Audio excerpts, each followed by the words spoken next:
Friends, आज का हमारा टॉपिक है एंजाइम्स। अब हम बात करते हैं कि एंजाइम्स होते क्या है। Enzymes are protein. असल में एंजाइम्स ग्लोबुलर प्रोटीन होते हैं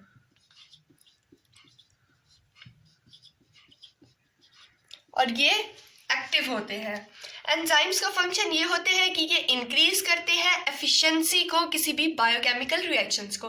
बायोकेमिकल रिएक्शंस वो रिएक्शंस होते हैं जो लिविंग ऑर्गेनिजम्स में अकर हो रहे होते हैं। अब एंजाइम्स का फंक्शन क्या है? वो स्पीड अप करते हैं रिएक्शंस को, कैटेलाइज करते हैं और उनकी एफिशिएंसी को इंक्रीज करते हैं। जैसे कि मैंने बताया कि एंजाइम्स जो है प्रोटीन है एक। अब प्रोटीन अमाइनो एसिड से बनती है, तो ये कंफर्म है कि एंजाइम्स जो है वो भी अमाइनो एसिड से मिलके बने हैं। एंजाइम्स की जो फंक्शन है, कैटालिटिक एक्टिविटी है, वो सिर्फ एक साइड से ही हो सकती है। उस साइड को हम कहते हैं एक्टिव साइड, और बाकी सरफेस से एंजाइम्स कैटालाइज नहीं कर सकते किसी भी सबस्ट्रेट को। सिर्फ एक ही साइड से करेंगे, उस साइड को कहेंगे एक्टिव साइड। और कोफैक्टर की बात कर लेते हैं कि कोफैक्टर नॉन प्रोटीन पार्ट होते हैं। कोफैक्टर नॉन प्रोटीन पार्ट है। ये क्या करते हैं? कोफैक्टर असल में सबस्ट्रेट के साथ जिससे एंजाइम ने प्रोडक्ट में कन्वर्ट करना होता है उसके साथ कंबाइन करते हैं और एंजाइम की क्या करते हैं, फंक्शन को इनहेंस करते हैं। यानी कि प्रॉपर फंक्शनिंग के लिए कोफैक्टर उनकी हेल्प करते हैं। हम इसे डायग्राम से एक्सप्लेन करके देख लेते हैं। अब हम डायग्राम देख लेते हैं कि अगर ये एक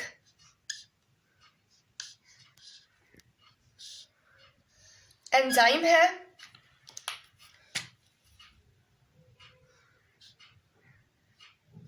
ये एक कोफैक्टर है जो कि एंजाइम के साथ अटैच होगा तभी उसका फंक्शन परफॉर्म होगा, और ये एक सबस्ट्रेट है। इस सबस्ट्रेट ने प्रोडक्ट में कन्वर्ट होना है। इसे लेबल कर लेते हैं। ये एक एंजाइम है, ये एक सबस्ट्रेट है और ये एक कोफैक्टर है जो कि एक नॉन प्रोटीन पार्ट है और एंजाइम एक प्रोटीन पार्ट है। अगर हम देखें कि ये सबस्ट्रेट एंजाइम के साथ अटैच नहीं हो सकता जब तक ये प्लेस यानी कि कोफैक्टर इसके साथ अटैच ना हो। अब जब ये अटैच हो जाएंगे तो इनका ये स्ट्रक्चर फॉर्म होगा।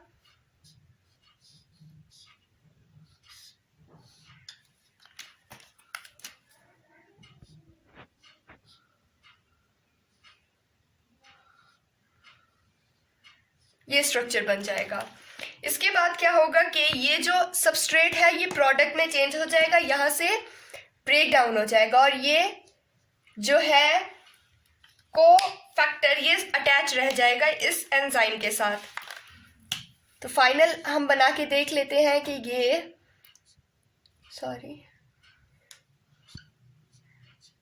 कोफैक्टर अटैच ही रह जाएगा और यहाँ से प्रोडक्ट जो है वो ऑब्टेन हो जाएगा इस फॉर्म में।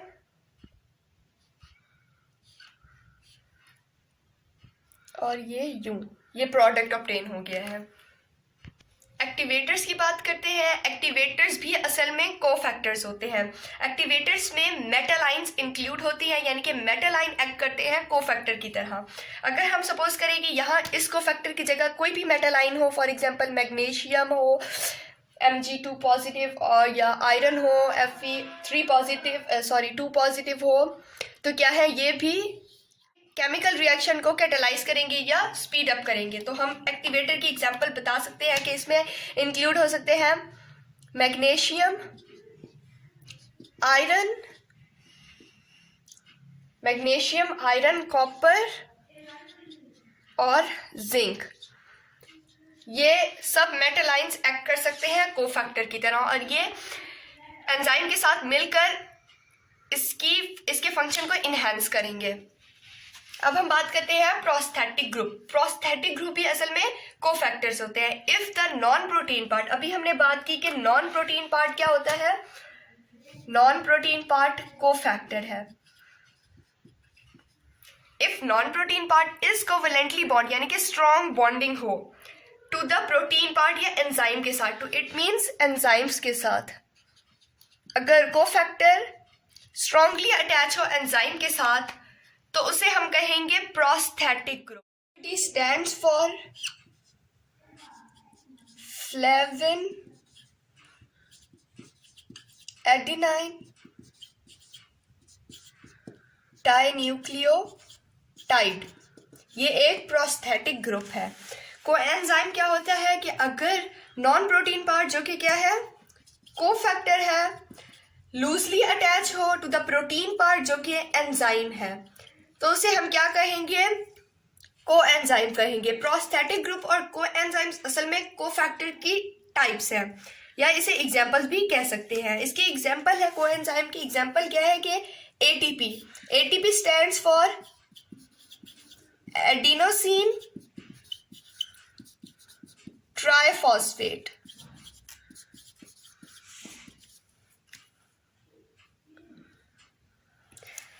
Coenzymes are made from vitamins. ये एक बहुत ही इंपॉर्टेंट पॉइंट है, एमसीक्यूज आ जाता है कि कोएंजाइम्स फॉर्म होते हैं विटामिन से। कोएंजाइम्स ये एंजाइम की एक टाइप है। ये ऐसा एंजाइम है जिसमें कोफैक्टर रिमूव हो। हम इसके डायग्राम से अगर देख लें कि ये एक एंजाइम है और ये यहाँ कोफैक्टर अटैच होना है, ये एक कोफैक्टर है। अब ये कोफैक्टर इस एंजाइम के साथ अटैच नहीं है तो इस एंजाइम को हम कहेंगे एपोएंजाइम। लेकिन अगर ऐसा एंजाइम जिसके साथ कोफैक्टर अटैच हो उसे हम हॉलो एंजाइम कहेंगे। इसके हम डायग्राम से शो कर लेते हैं।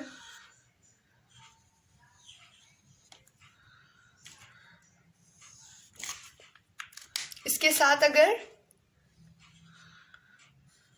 कोफैक्टर अटैच हो तो ये हॉलो एंजाइम है। ये फिर हेल्प करेगा कि स्पेसिफिक सबस्ट्रेट, अगर यहाँ हम शो करें कि ये एक स्पेसिफिक सबस्ट्रेट है तो यहाँ ये स्पेसिफिक सबस्ट्रेट इजीली अटैच हो जाएगा। तो कोफैक्टर हेल्प करता है सबस्ट्रेट को एंजाइम के साथ अटैच करने में। Characteristic of enzyme. एंजाइम के हम स्ट्रक्चर की बात कर लेते हैं कि एंजाइम्स ग्लोबुलर प्रोटीन होते हैं। ये मैंने आपको चैप्टर के स्टार्ट में बताया है कि एंजाइम्स क्या होते हैं, ग्लोबुलर प्रोटीन। इनका स्ट्रक्चर ग्लोब लाइक होता है। एंजाइम क्या करते हैं, इंक्रीजेस करते हैं rate of reaction. Rate of reaction को इंक्रीज करते हैं या कैटेलाइज करते हैं या उसकी स्पीड को इंक्रीज करते हैं। लेकिन ये क्या है, एंजाइम्स खुद यूज नहीं होते। ये जब रिएक्शन होता है उसमें इन्वॉल्व होते हैं और उसके बाद एंजाइम्स रिमूव हो जाते हैं रिएक्शन से, और इसका शेप चेंज नहीं होता, अनचेंज रहता है। They do not affect the end product. जो भी एंड प्रोडक्ट फॉर्म होता है उस पे एंजाइम का कोई भी रोल नहीं होता। एंजाइम बस उसे क्या करता है, सबस्ट्रेट को प्रोडक्ट में चेंज करता है और लेकिन उसको अफेक्ट नहीं करता। Small amount of enzyme can accelerate reaction. अगर हमारे पास एंजाइम की स्मॉल अमाउंट भी हो तब भी वो रिएक्शन को एक्सेलरेट करेगी, यानी कि स्पीड अप करेगी। Action of enzymes. Enzymes are very specific in action. जैसे कि मैंने आपको बताया कि सिर्फ एंजाइम एक साइड पर क्या होते हैं, कैटालिटिक एक्टिविटी परफॉर्म करते हैं, जिसे हम क्या कहते हैं, एक्टिव साइट कहते हैं। और एक एंजाइम अपना एक केमिकल रिएक्शन परफॉर्म करता है। जैसे पेप्सिन क्या है, एक एंजाइम है, ये स्टमक में रिलीज होता है, प्रोटीन डाइजेस्टिंग एंजाइम है और ये प्रोटीन को डाइजेस्ट करता है। तो इससे प्रूव होता है कि एंजाइम स्पेसिफिक होते हैं अपने एक्शन के लिए। एंजाइम्स सेंसिटिव होते हैं। अगर हम पीएच या टेम्परेचर में थोड़ा सा भी चेंज करें तो ये क्या हो जाएंगे, इन पे अफेक्ट होगा और ये डी नेचर हो जाएंगे, इनकी नेचर चेंज हो जाएगी। एंजाइम को कोफैक्टर की ज़रूरत होती है। अभी पीछे हमने भी बात की कि एंजाइम्स रिक्वायर कोफैक्टर। अगर कोफैक्टर नहीं होगा तो ये सही तरीके से अपना फंक्शन परफॉर्म नहीं कर सकेंगे। So if you like this lecture, don't forget to like, comment and share it, and please subscribe to my channel. Goodbye.